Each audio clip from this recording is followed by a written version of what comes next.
Hi, Jonathan Knight here, and this is my first DVD update probably in a few months.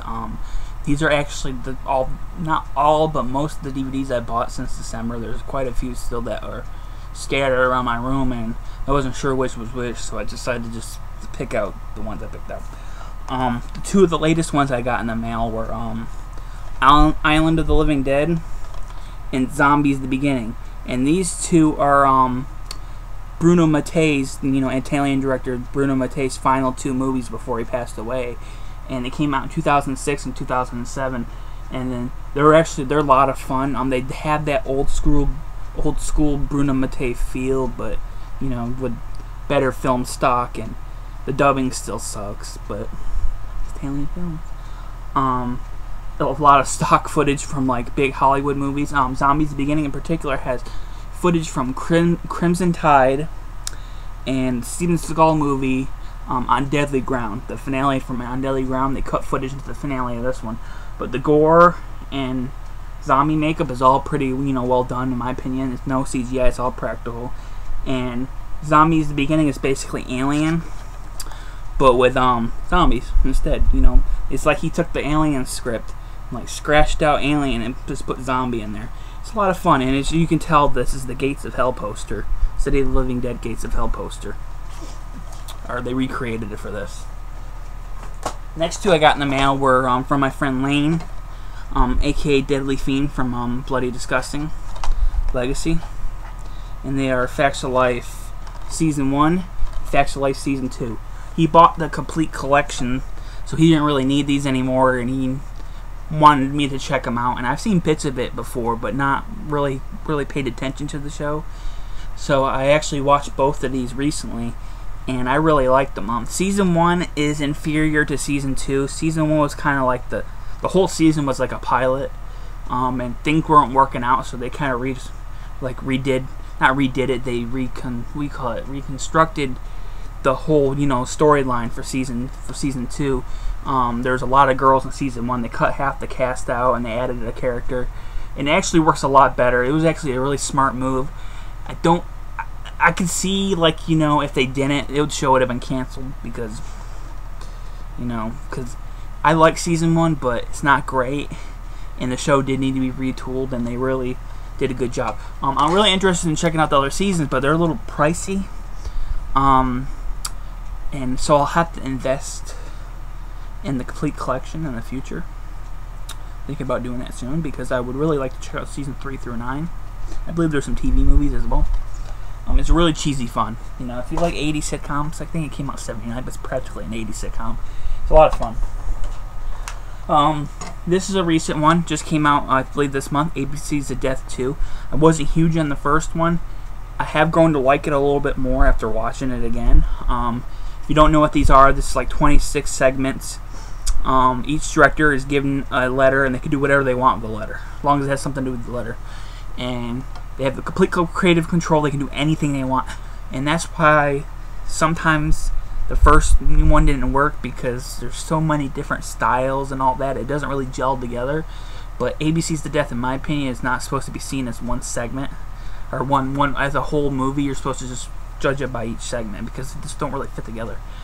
The second one I liked a lot more. I actually liked almost all the segments. I think there's only maybe 4 I didn't care for, and even then I didn't hate them, because I thought every single segment here was creative in some way. In the first movie, there was like a couple of them where they just felt so lazy and pointless that they gave this director the money to a segment, and they just shot whatever in the afternoon. They just shot whatever, they didn't put no thought in it or anything. ABC's The Death 2, I didn't really feel that way. I really enjoyed it. I highly recommend it, with caution. If you didn't like the first movie, which, I don't blame you. I don't think I've ever met anybody that loves it. I love parts of it. Like this one, I love most of this, but there's some parts I don't care for. There's one segment called Papa Scary. P is for Papa Scary. That I thought was creative in some ways, but it was kind of stupid and a waste of money a little bit. But I really like the ABC's The Death too. Some people didn't like it, but you can't really blame them. It doesn't really work as a whole. It's more like an experiment. Here, I bought this used online, the Substitute Collection. I've actually never ever seen these movies before. I know my mom likes them. So I decided to buy and check them out, and there's 4 films here. The first one has Tom Berenger, and the sequels have Treat Williams. I'm a big fan of Treat Williams from Deep Rising, and The Phantom, and Everwood. The 3 things I really liked them in. The first movie I really liked. The second movie I thought was okay at best. Third one I really liked. Really, that's my favorite of the 4 movies. And number 4 was fun. Although that's probably one of the worst CGI explosions ever, because it was one of those early 2000s CGI. The CGI in low-budget movies still isn't great today, but this was like really bad. It still has. It was still fun. It was the same director. Actually, the director who did 3 and 4 was Robert Radler. He did the Best of the Best movies, the first 2, and I love the Best of the Best movie, especially the second movie. So that's why number 3 and 4 have the best action of the series. Number 1 I really liked, but it was slow in parts. I think it's the only one that was a theatrical film. I think the rest of them were direct-to-video. Definitely they were, because they do have that feel. But I highly recommend checking out 1 and 3 at least. Which is funny because the CD 1 is a flip disc with 1 and 3 and 2 is on its own. That makes no sense until I watched the movie, and 3 is so much better than 2 that it makes sense. They paired 3 with 1. Them were the best of the series. We got Live, Die, Repeat, better known as Edge of Tomorrow. I finally watched this, and it was fucking awesome. It's one of my favorite movies of last year. I loved every single second. I thought Tom Cruise and Emily Blunt were amazing in the movie. You know, if you heard it, it's Groundhog's Day with aliens. That's what it is. And it's fantastic. Even Bill Paxton's in the movie. I had no idea he was in the movie. He was awesome. This movie is so good. I love movies like this. And it was so good. I watched this with Interstellar, and Interstellar blew me away too. That's not out on DVD or Blu-ray yet, I don't think, but I love that movie too. Okay. Frankenstein versus the Mummy. I wasn't looking forward to this movie at first until the reviews came in, and Mr. Parka, Tony of the Dead, they were raving about it. Maybe not raving, but they said they really liked it. And it was a lot of fun. The only bad thing about it is that it was an hour and 54 minutes. It was almost 2 hours, and it was way too long. They could have cut down little scenes here and there. But the monsters were awesome. Whoever played the Frankenstein monster did a fantastic job. And the gore was excellent and practical. And there's one death scene involving a jaw being ripped off that was amazing looking. And the mummy looked awesome. The mummy reminded me of a mixture of the Monster Squad mummy and the Tales from the Dark Side movie mummy. I really like this one. It was a little too long, but I do recommend it. It's a fun monster film. This one I've seen. I watched it as a kid, but I never owned it, but I loved it as a kid because I'm a huge Batman fan. But for some reason, I never owned it. I only rented it from the video store, so I finally bought it. Batman Mask of the Phantasm, and rewatching it for the first time probably in a decade. Probably it's been like a decade since I went. Probably since about 2005, 2004. And it blew me away. I know I've probably said that before, but it just blew me away. It is no doubt the best animated Batman movie. There's one Batman movie that I almost liked as much as this, and I don't think I have it in my pile. I'll just say it's Batman The Dark Knight Returns. Both parts. I almost like that as much as this, but this is just amazing. And, you know, it's only 76 minutes, which is really short, but it packs so much in that time. There was only one problem I had with it, is that they left the Joker's disappearance at the end unexplained. That one character disappears with him, and it just never says what happened to him. There's a comic book that explains what happened, but I really don't get why that wasn't in the movie, because it leaves like a big question mark at the end. But other than that, I had no problem with the animation. The score is amazing. This is my favorite Batman score. Maybe a little bit more than the Danny Elfman scores for Batman and Batman Returns. It's just amazing. And you know, the voice casting, Kevin Conroy and Mark Hamill are just amazing. They're the best voices for Batman and Joker ever. There's people who have done a great job other than that, but they don't come as close as those two, in my opinion. Next one is Justice League: The New Frontier. I've never seen this one before. I believe this is the second DC animated movie of the once newer series that came out in 2007, I think it started. And I love comic book heroes, but I'm not a big comic book reader. I really wish I could, get into it, but there's so much to get into. I mean, I know they rebooted the series with the New 52, but I really don't know what to read these days with them. But it's mostly based on the comic The New Frontier, and I thought this was great. The best thing about it is it takes place in the 1950s, and it nails the tone, or the feel of the 1950s. It was a little too short. It's an hour and 15 minutes, and I think you can tell that there was more to the comic than what was in the movie. That happens with these animated movies. They're really short. The only one that's not short is The Dark Knight Returns, and they actually split that into 2 movies. So and that was like 2.5 hours altogether. So some of these I think should be a lot longer because they do pack a lot in them, or they pack too much in for the short running time. But the animation and the action, it was PG-13, so it was a lot. Some of these are really violent. If these were live action, I guarantee they would get R ratings because they're really violent. This one has some pretty, I won't say really graphic gore, but it has some gore in it. A little kid, I think it's a little kid. No, it's a soldier. Someone gets his head shot off. Creatures getting torn in half. My absolute favorite part of this movie is the Martian Manhunter. And honestly, I never really thought much of the Martian Manhunter until I saw this movie, and I thought the portrayal in this movie was fantastic. I love that Superman looks like the old cartoons from the, I think, 50s. I like Batman's costume changes midway. I thought that was kind of cool. The Flash was well done. This was just a really fun movie. I liked the storyline and everything. It was really good. The next one, I'm kind of going back and forth. I should organize these better, but VHS Viral. I wasn't huge on the first VHS. Much like ABC's Death, it's growing on me. VHS 2 on the other hand, I loved it. Love. It was in the top 10 of my year. The year it came out, I think 2013. This one on the other hand, probably can expect me to say I hated it, because everyone seems to hate this movie. But I'm going to be honest, I loved it. It's not as good as the second movie, but I think it was certainly better than the first movie. The main problem with it was the wraparound. It was confusing as all hell. It made no sense at then. I had no idea what it was about. It's about some kind of viral video thing. This guy trying to find his girlfriend. Every review I've seen of this has mentioned that the wraparound brings it down, and it does bring it down. I think if the wraparound was better, it would be on par with Part 2. Because I think the 3 main stories, Dante the Great, Peril Monsters, and Bonestrom, were all excellent. Dante the Great was my favorite. A lot of people didn't like that one because it breaks the found footage rule. I don't give a shit. The first one had a freaking Skype conversation on a VHS tape. That didn't make any sense to me. So I'm really, this franchise has no rules, so whatever. And I thought Dante the Great was so good, I would like to see a movie made of it. There's also a hidden segment at the end of the movie called Gorgeous Vortex that was cut from the movie because it really doesn't fit the tone or feel of the VHS movie.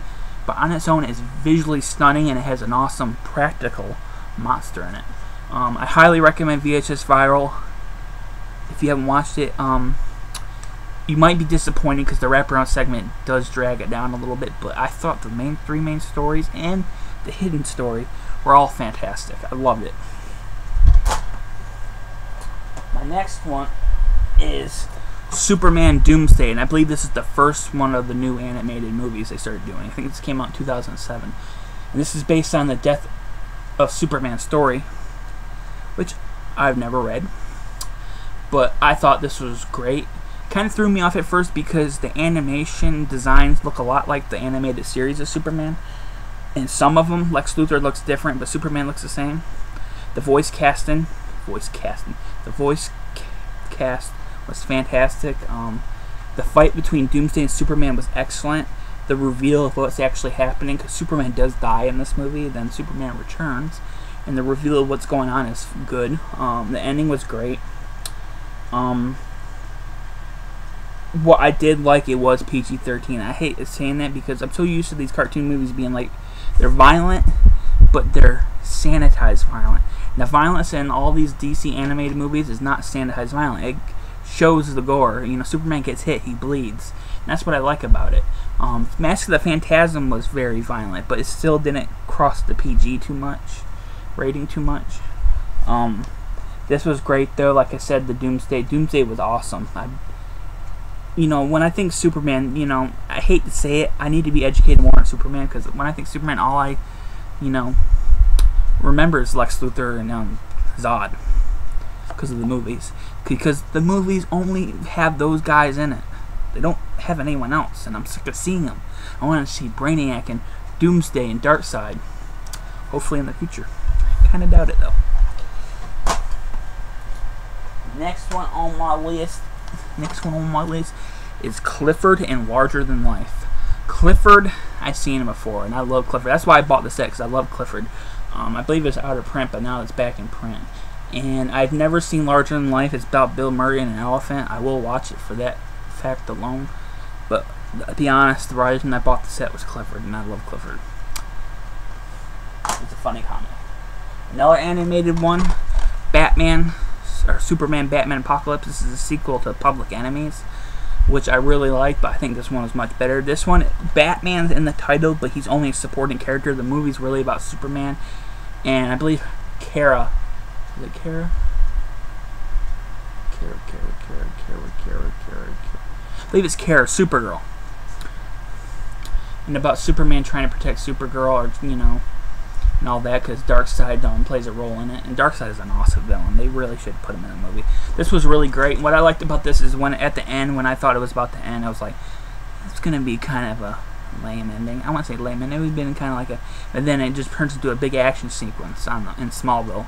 And it's fantastic. The animation is great. It's PG-13. Like the other ones. I think all of them are PG-13 except for one.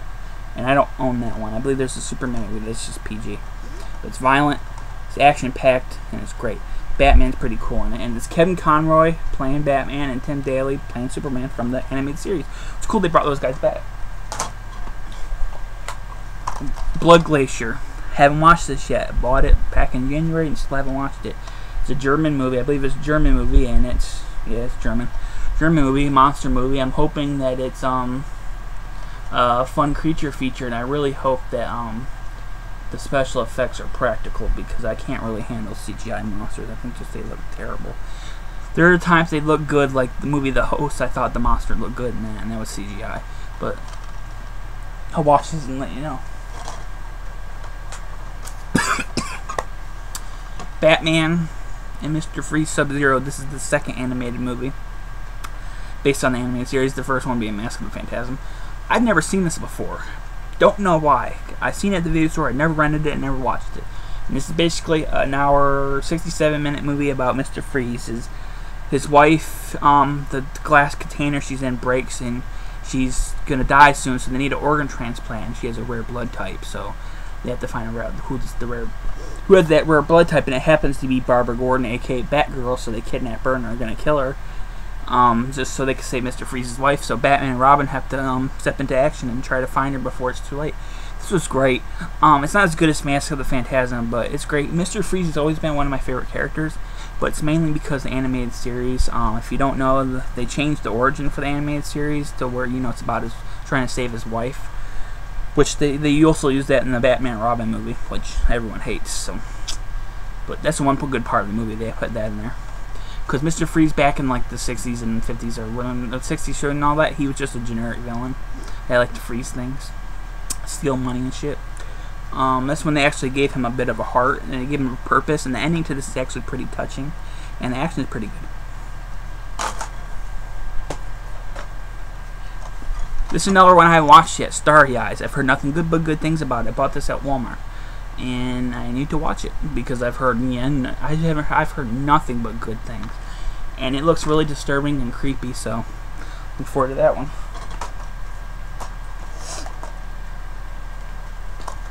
Ugh, please.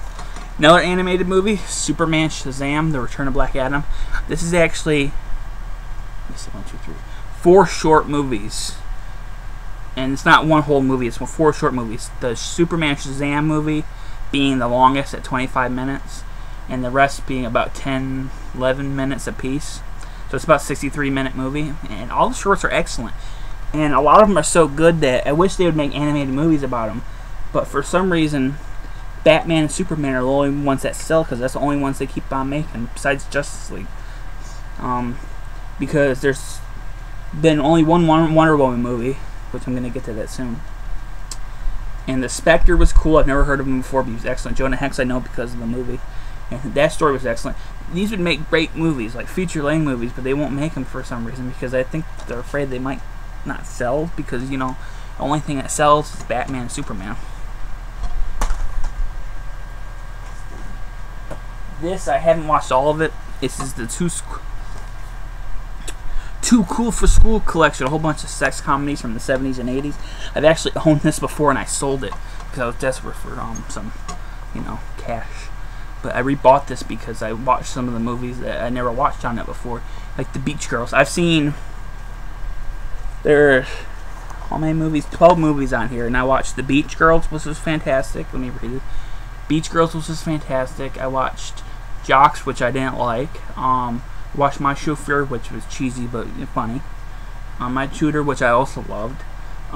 Tomboy, which I loved as well. So I watched a couple of them and I loved so far. The only one I didn't like was Jocks, which I thought was just not funny. It wasn't that it was bad, it was just, you know, it didn't make me laugh. Beach Girls was really good though. I highly recommend checking out Beach Girls and My Tutor. My Tutor. Very bad, very bad. Woodchop Massacre. It's a shot-on-video movie. I haven't watched this one either. There's a couple I haven't watched yet, and I need to watch this one because I've heard it was really cheesy and delicious, and I hope it is. I heard it's more of a comedy than a gore movie. It looks like there's a lot of blood in it, but I heard there's not much blood in it. It's more of a comedy, like a sitcom-type comedy, which I like sitcom-like comedies, and I heard it was fun, so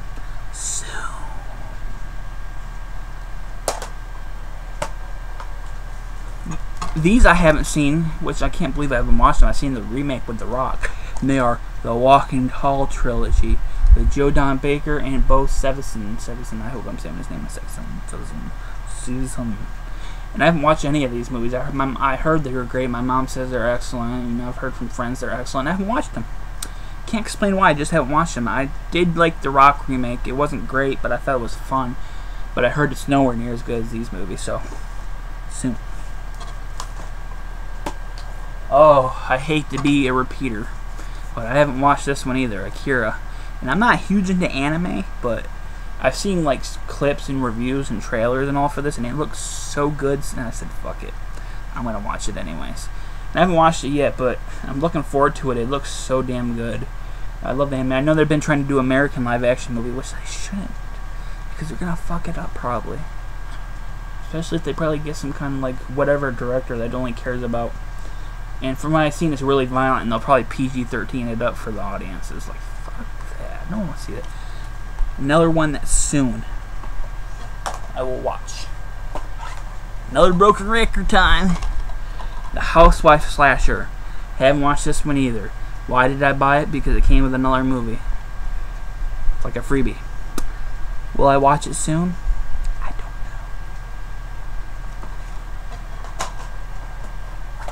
know. Broken record again. Taste of Blood, Herschell Gordon Lewis. And I've seen most of his other movies. I haven't seen this one yet. You know what, to be honest, what stops me from watching this is it's an hour and 58 minutes, which I think is ridiculously long for this type of movie. And his movies are usually about 80 minutes, so this is really damn long. So I will get to it soon though, because I've seen all of his other movies, so yeah, I might as well watch them. These, I've seen most of these on here. The Zombie Bloodbath Trilogy, I believe this set is out of print. And I watched the first two movies, and I haven't watched the third yet. And they are some of the worst shot-on-video movies I've ever seen. But they're so delicious. They're some of the most delicious cheese I've ever eaten. The second movie has these weird experimental like filters and all that. Like it's trying to be natural-born killers on like for a penny budget. But I thought they were hilariously, cheap and dumb and fun.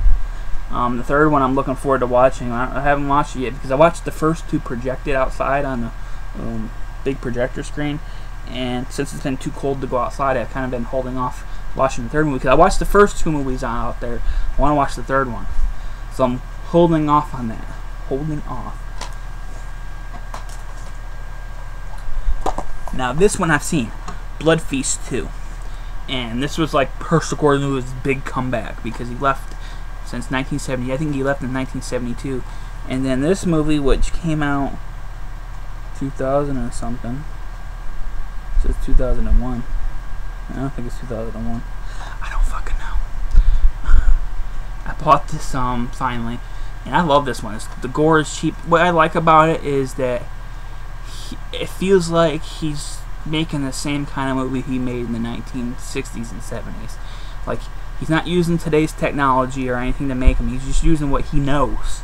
And they actually look and feel like his old movies. And that's what I fucking loved about it. It says, a new Herschell Gordon Lewis film. This is a wonderful title of Harry Knowles. Fuck Harry Knowles. This is a good movie, though. These two I haven't watched yet. But I love the director. It's Beyond the Dunwich Horror and Pretty Dead Things. The director is Richard Griffith. He's done a whole bunch of movies. He's done like The Disco Exorcist, which I loved, and he's done a couple other ones I loved. And these look like a lot of fun. I haven't checked them out yet, but I will check them out soon, because this one, on the quote on the cover says, "A must-watch for Fulci fans." I'm a Fulci fan. Then I must watch this. Or I can fuck off.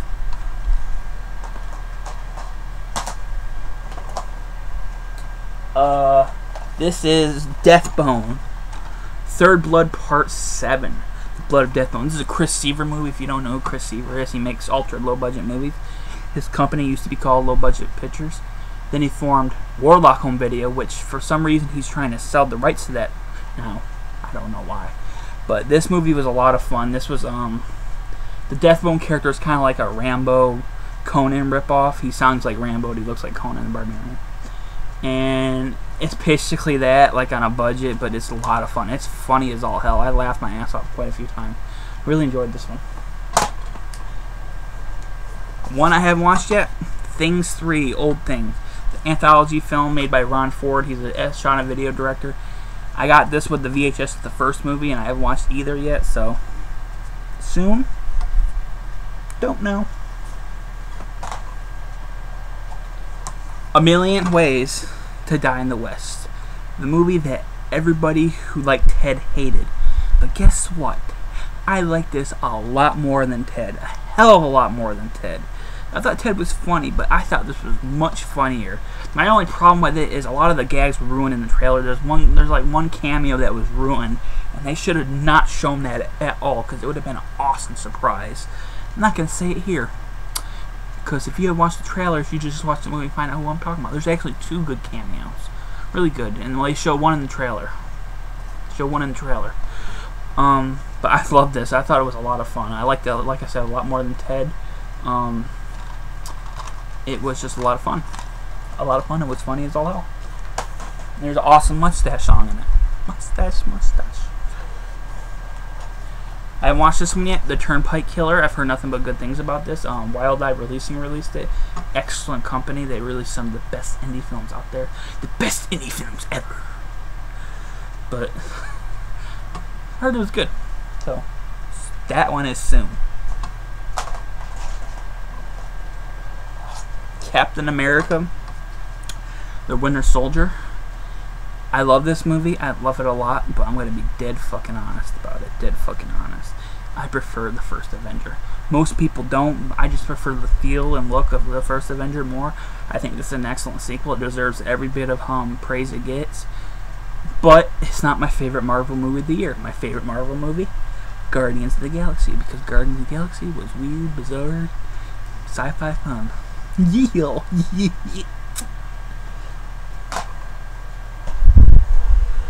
I haven't watched this one yet. I'm waiting to watch it outside on the projector because it looks like a driving movie. Crash. Charles Band, one of his early films. He directed this back in the 70s, and it looks like a shitload of driving fun. I want to watch it outside in the cold weather. The cool weather, not cold. It's 43 out right now, which some people are like, but it's colder in the north. I don't give a fuck. I don't. It's cold here, and I don't want to sit outside and watch a movie in that weather. So fuck you. Just kidding. I do want to watch this one soon, hopefully. So hopefully the weather gets better so I can sit out and, you know, popcorn and some drinks and watch it. The Human Centipede 2. I hated the first movie. I thought the first one was tame. It didn't deliver what it promised. It was just a tame. This one, on the hand, was gross, fucked up, and gory, and I loved every single second of it. I loved the black and white photography. I loved how just nuts it gets. I love that the not protagonist. I'm gonna call him protagonist. He ain't no good guy. The antagonist. I love him in the movie because he never speaks one word. He's just a fat, dumpy, Humpty Dumpty looking motherfucker, and I like that because I'm a fat, Humpty Dumpty looking motherfucker. And I like that about the movie.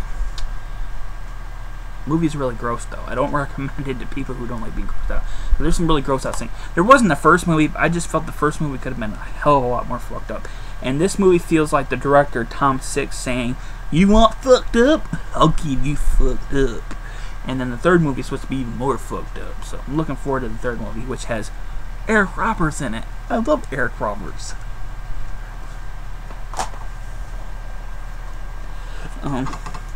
This is WNF Halloween special. This is basically like a fake TV broadcast from the 80s. It looks really like an 80s broadcast. If you showed this to somebody, said this is from the 80s, they would not even once think it wasn't, because it looks that good. And it's really a lot of fun. This is going to be a new Halloween staple for me. The director was Chris La Martina. He directed one of my favorite films of last year, and that was The Call Girl of the Cthulhu. Did I say it right? I did. The Call Girl Cthulhu, which I fucking love that movie. He also did President's Day, which I also fucking loved. And this movie, I also fucking loved. And I can't wait to watch this around Halloween time. Again. Oh, this movie right here. Once in a while, I'll watch a movie. I'll be like, why the fuck haven't I seen this before? This movie is awesome. And that movie is The Devil's Reign. I love this movie. This movie's rated PG, but it has, like, the ending is just nothing but people melting down in, like, goopy, gory ways. Love it. In the cast, Ergus Borheim. Did I say that right? Probably didn't. William Shatner, the Shat, is in this. John Travolta as an eyeless fucking minion of, you know, the devil. This is one of those movies that once in a while, like I said, I'll watch something and be like, a hidden gem. That's what they call it. There's a hidden gem every here and there. I watched this movie and I fucking loved it. The ending is incredible. It's just people melting down. And I love meltdowns, you know, practical meltdowns. They don't really do meltdowns anymore, like Street Crash kind of style meltdowns. Like this style meltdowns. I highly recommend this. Highly. Just to see John Travolta, I don't think he says anything in the movie, but he has no eyes. But you can tell because his lips and all that, it's him. Like, I know him. I know that fucker.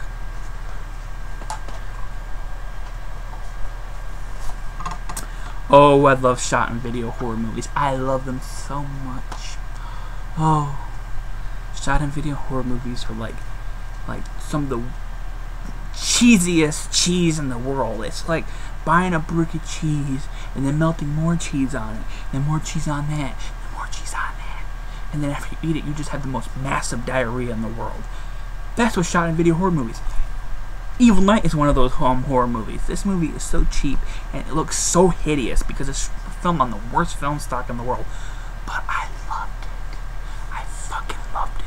You know why? Because it's non-stop people getting killed and the guy with a clown mask. Not only is he killing people, he has powers, telepathic powers. He can move shit with his mind. Not only that, they did a remake that was also awesome.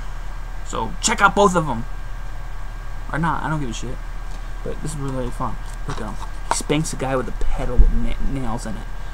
He spanks him. Because he was naughty. And when you're naughty, you get spanked.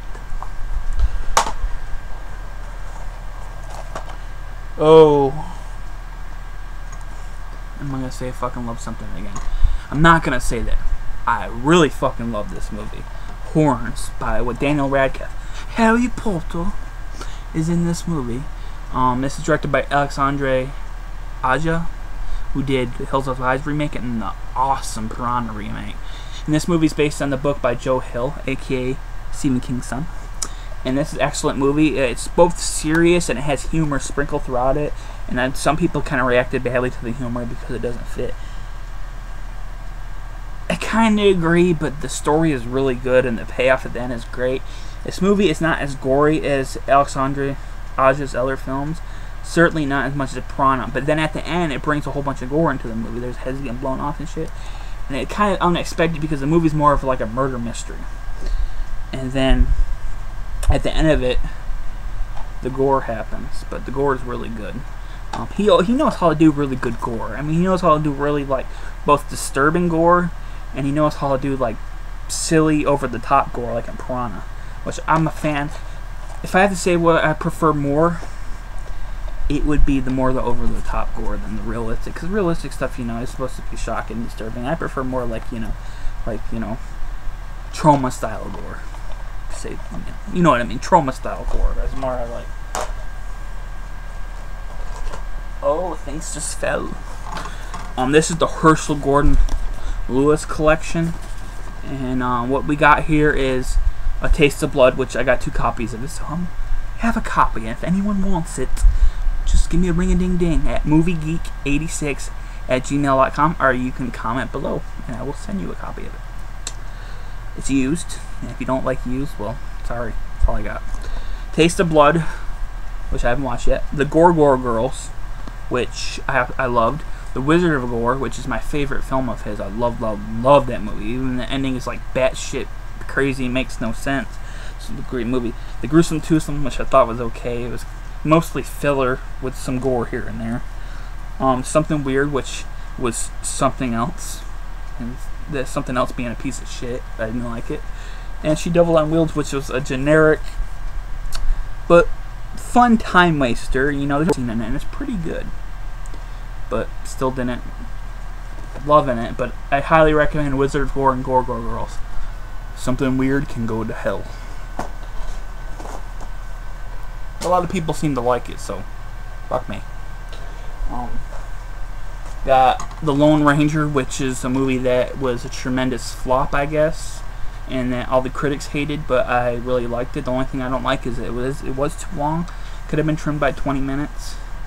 But I thought it looked great. It was special effects or CGI was good for the most part. There was some kind of like areas, but I thought Armie Hammer, that's the guy's real name, believe it or not, and Johnny Depp were both great. I thought the action was great and the music, especially towards the end, was great.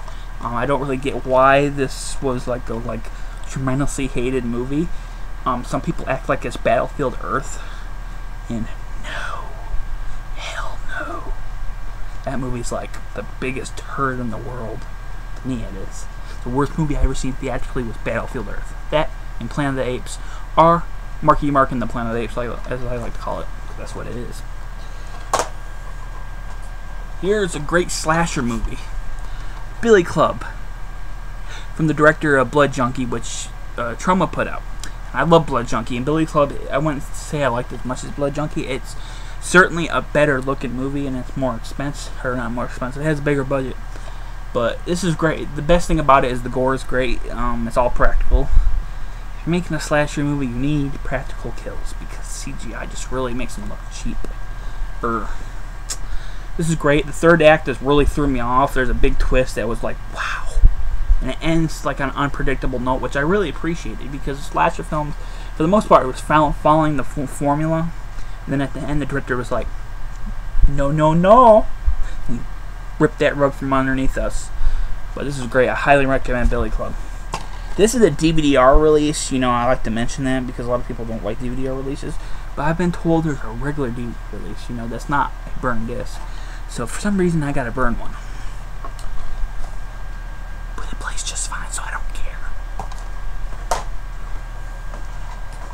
Who likes Arnold Schwarzenegger? I do. Sabotage. Sabotage was one of my favorite movies last year. I will say this flat out right now. The script is terrible. There's so many holes in the story, it's not funny. It was written by Skip Woods, who was a terrible screenwriter, who did the terrible X-Men Origins, Wolverine, and did the terrible A Good Day to Die Hard. David Ayer. I think he rewrote the script maybe, but he probably tried to fix as much as he could. I will say this, though, even movies just fell off my bed. Saying this, that even though the script is terrible, the direction is great, that there's a lot of violence. This movie's probably one of Arnold's most violent movies. And Arnold is great in this movie. That's the reason I love this so much, is because he's really good. There's a really good performance from him in this movie, and his whole character arc. And because he's one of the very few people in this movie that's likable. I saw a review that said everybody in this movie is unlikable, and they aren't lying. People are just scumbags in this movie. But Arnold has a really good arc in it that has a really good payoff at the end of it. I highly recommend this if you like Arnold. But I will tell you right now, the story is like a slice of Swiss cheese. There's like a whole bunch of holes all throughout the story. And if you start thinking about it, you'll be like, that don't make any sense. And I thought that during it. But then Arnold would come on screen and be like, I'm back. And I'm like... But seriously, even though there's a lot of script problems, it's still a good action movie. It's really violent. I've only watched this once. I love Marvel. I prefer DC. If I'm going to be honest, I prefer DC to Marvel. But I do love Marvel movies, especially the live action ones. And Iron Man 3, I've only seen it once, and I love Iron Man 3. I loved Iron Man 1, I liked Iron Man 2, and I loved Iron Man 3. For some reason, I only watched this once. I don't know why. And it's really good. You know, I've seen it the one time in theater. I remember every single bit of it, so it's not like, you know, it's forgettable. It's a really good movie. There's a twist that happens in it that pissed off some comic book fans. I don't read comic books, especially Iron Man, so it didn't bug me. But I can understand why it bugged people, because if they did that something like that to the Joker, I would have been like, fuck you! Still like the movie a lot.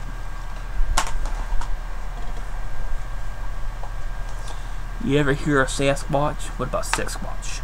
Another Chris Seaver movie. I mentioned him a while back. You probably forgot about by now. He does really cheap, low-budget movies. This is about an alien called Stinkfist, who comes to Earth to rape and mutilate as many humans as he can because he has a bet with a Nellore Sasquatch. And that's what the movie's about. He's raping and mutilating these kids. Now you're thinking, rape's not funny. No, it isn't. But here it's fucking hilarious. It's a really funny movie. Low budget as all hell. It was filmed in 3 days, and you could tell it was filmed in 3 days because it's really short. The movie's only like 60 minutes, but let me ask you a question. Do you want a movie called Sasquatch to be more than 60 minutes? No. Hell no. That's when the joke starts to get tiresome. Some people think the joke gets tiresome at their first 5 minutes, so 60 minutes is just fine. I haven't opened this, but I have watched it, and that's Hugh, the Winged Serpent. I've watched this from Netflix, that's why I haven't opened it, but I need to open it and rewatch it. This is an awesome monster movie. The monster, I believe, is stop motion, except for like some close-up shots, which are like more like the practical, like big models and all that. And David Carradine's in this, and he's awesome. I love David Carradine. This is an awesome monster movie. I really highly recommend this if you like 80s movies and you like monster movies. If you like 80s monster movies, you will love this movie. Really a lot of fun.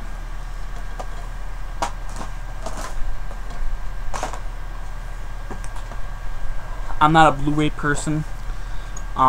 Maybe in the future I'll switch over. So I had to buy the Vault of Horror uncut because the DVD in the US, they released on Blu-ray, Scream Factory, uncut, but on Blu-ray only. So I had to get it uncut. I'm not really a transfer horror. I'm not like, it has to be high def to be good. I thought the transfer was fine on this. And why did I have to see it uncut? I like the cut version a lot, but there was 2 parts of the movie where the cut version kind of ruins the impact of the scene. And you have to see it uncut to get the real full impact of it. And then what Vault of Horror is a sequel to Tales from the Crypt. It's based on the comic books, you know, the EC comic book series.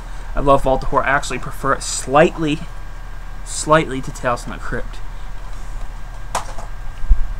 Here's one that really divided people's opinion. This movie right here. There's people who really liked it, people who hated it, were pissed off about it. And that movie is Kevin Smith's Tusk. There's a lot of people who were just really pissed off about it, and the people who loved it. And I loved it. The tone is kind of weird because it's like serious and then comedic, serious and comedic. And there's a cameo in the movie, which I'm not going to spoil. It's a great cameo. I thought he was great. People were divided on that as well. They thought he was terrible. It is a he. They thought he was terrible. Some people thought he was great. But I really liked this. I thought it was great. I thought the ending, despite the fact that the movie's kind of comedic and then serious, the ending is really, really kind of sad. And I watched this with some other people, and they thought the same thing. It was really, really sad what happens in the movie, but, you know, You know this movie's about the guy who gets turned into a walrus. Could you? Oh. Who likes serial killer movies? I do. And my favorite serial killer. I want to say favorite as like I like the person, but what I find the most fascinating serial killer is Jeffrey Dahmer. I've read a lot of books, I've seen a lot of documentaries.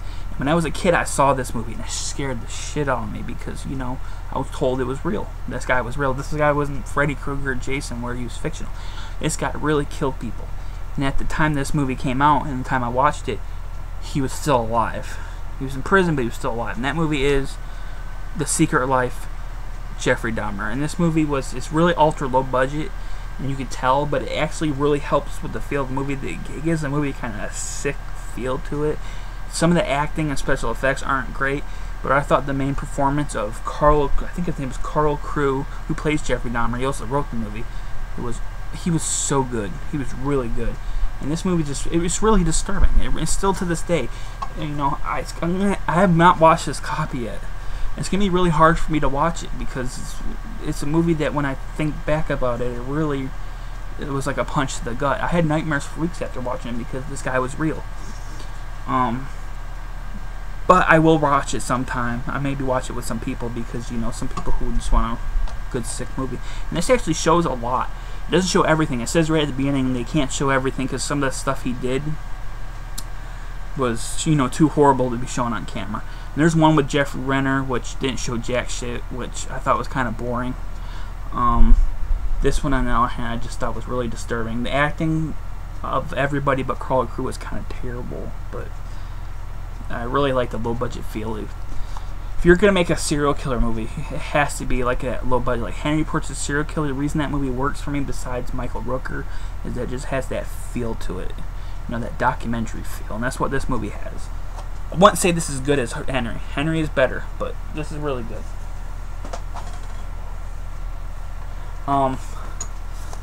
Animal. This is a movie produced by Chiller Films. Chiller is basically like Sci-Fi Channel that show horror movies and stuff. But unlike Sci-Fi Channel movies, this one is actually pretty decent. Not only that, the monster that you see in the cover is actually a man in a suit. I shit you not, it is not CGI once in the movie. The whole movie, this thing is 100% practical, and it looks amazing. This movie is just, it's a good old-fashioned monster movie. It's not brilliant, it's not thought-provoking, you're not gonna be like, that really made me think. No, this is just a good old-fashioned 86-minute monster movie, and the monster was excellent. There's a lot of gore, no nudity, but sorry. But monster is really cool, and I was really surprised how much I enjoyed it. I've seen some other Chiller movies, and I really like Chiller movies so far. They are so much better than Sci-Fi Channel movies. Sci-Fi Channel movies are like cheap jokes compared to the Chiller movies. The Chiller movies actually feel like they're trying to make a movie and not make a joke. Like, let's take a shark and mix it with a cat, shark cat, and let's make it CGI, the worst CGI in the world. There's only one Sci-Fi Channel movie that I really liked. Kind of like Sharknado 2, but that's more because it was stupid. It's Go Shark. I like that one.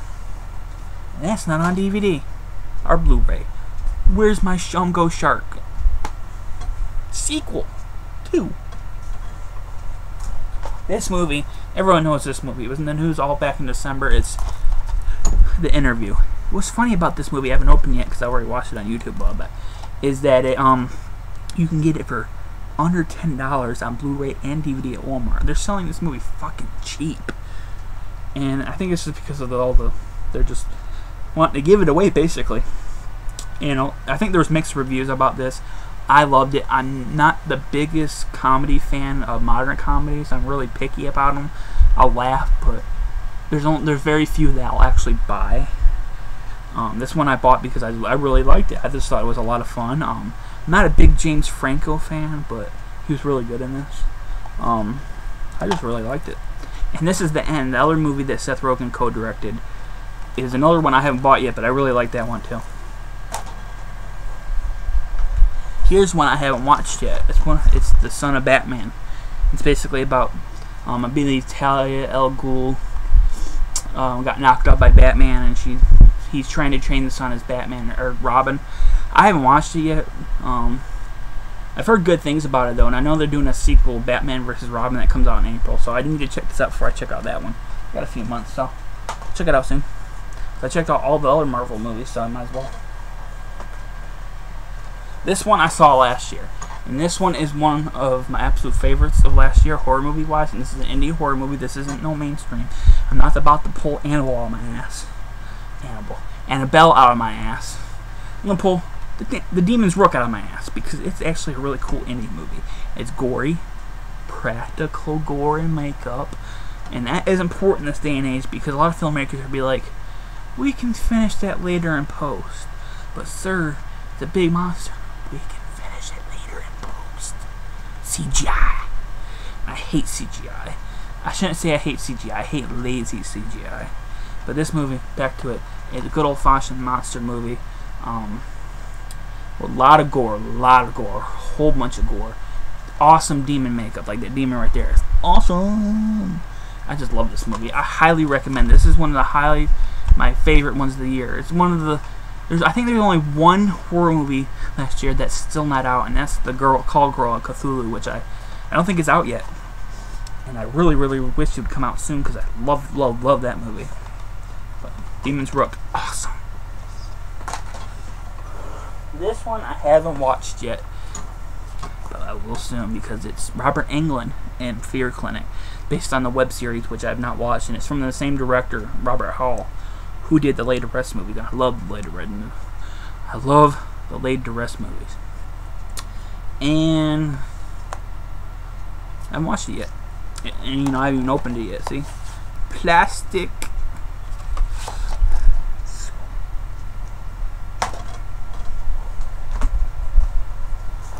My favorite animated series of all time is Batman the Animated Series, and I haven't bought these till now because I'm one of those cheapskates that waits and waits and waits for something to drop. The thing is, the price for this has never dropped. Walmart has it for $15, so I bought it. The other seasons are ridiculously expensive. I don't get it.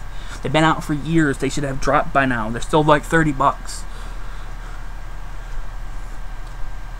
But this is great. This is my favorite. This is volume 1. I believe season 1 was like 60 episodes since they split it.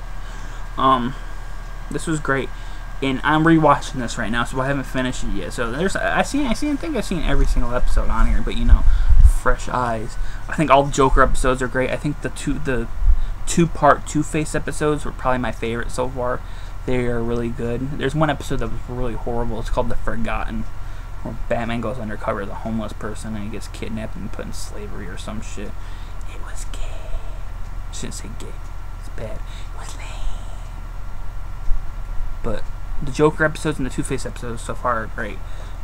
Two-Face episode is great because they really did a good job of building his character up before he becomes Two-Face. Harvey Dent. You know, so Harvey Dent becomes Two-Face.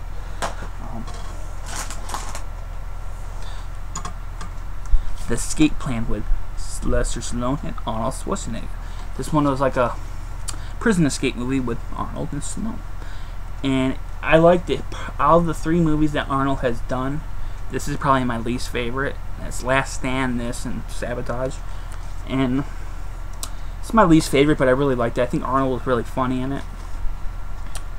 It's a lot of fun. I mean, I recommend it. It's one of those good lazy like day afternoons, like raining out, and you're like, I'm bored. Watch Escape Plan. Here's another series I grew up with, and I'm rewatching it currently, and that's The Flash from 1990. I still haven't watched the new Flash show. I heard good things, so I will watch it. This one I've been rewatching. So far, I've gotten through the first 3 discs. There's 6 discs in here. And I haven't gotten to my favorite episodes as a kid, and that was the Trickster ones. With Mark Hamill, the Trickster. I haven't got to those yet. But so far, there's been like a couple, I'm not going to lie, some kind of episodes, but there's some really good episodes. The pilot is fantastic. They do such a good job at introducing the character and his origin, how he got his powers and all that. They do a really good job of that. And the pilot is 90 minutes, so they really build it. And the rest of the episodes are about 45 minutes. So far, yeah, there's been a couple that, but you know, it's not going to be perfect. And it is dated in some sense, but I still think the special effects and action are really good in it.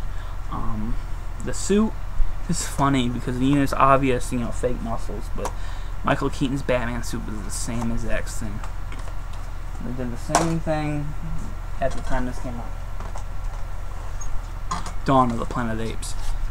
One of my favorites of last year of, like mainstream stuff. This was one of my favorites. I think it's excellent. I'm a big Planet of the Apes fan. The only Planet of the Apes movie I don't like is Marky Mark and the Planet of the Apes. I think that one is horrible movie. But both Rise of the Planet of the Apes and the sequel Dawn of the Planet of the Apes were so good. I saw this in theaters and I was like, yes. So good to see. I saw a Godzilla movie, an Apes movie. I saw Captain America. It was just like such a good summer of movies. Coming down to the bottom. I know. Oh, there's a creature behind me. Batman Assault on Arkham Asylum. This is basically the Suicide Squad movie, cartoon movie. They named it Batman Arkham Asylum. It's basically, they should just call it Suicide Squad. This was the first DC anime movie of the series I've seen, and it was so good. That's why I went out and bought them all, almost all of them. I haven't got really some of the Superman ones yet, but this was so good. The voice casting was great on it. The voice cast was great. The action was good. It was nice and violent. There was a little bit of sex in it, which was surprising.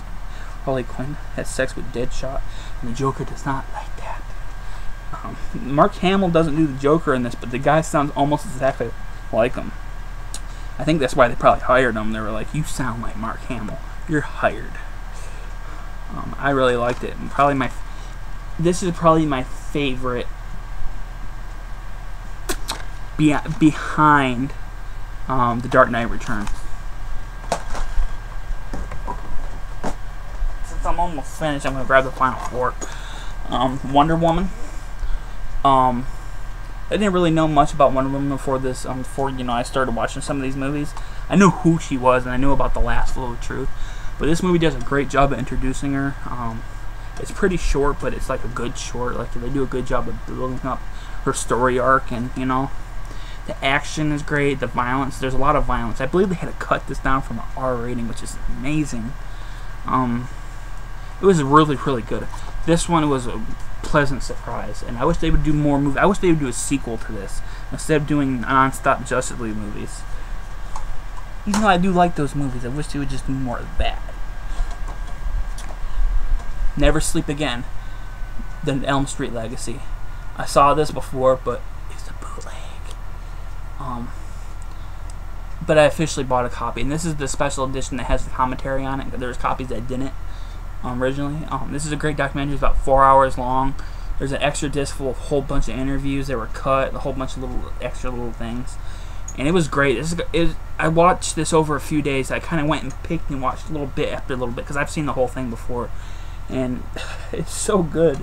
I actually prefer it to the Crystal Lake Memories, even though I would give them the same rating. It's mainly because Crystal Lake Memories I knew a lot of the information beforehand because I have the book. But a lot of information in this I didn't know, so it was really good to get a little thing. And they had a lot more interviews in this, I felt, than Crystal Lake Memories. Crystal Lake Memories, it felt like there was a few people who just didn't want to participate because they were embarrassed. The people here felt like they actually wanted to participate because they liked the movies.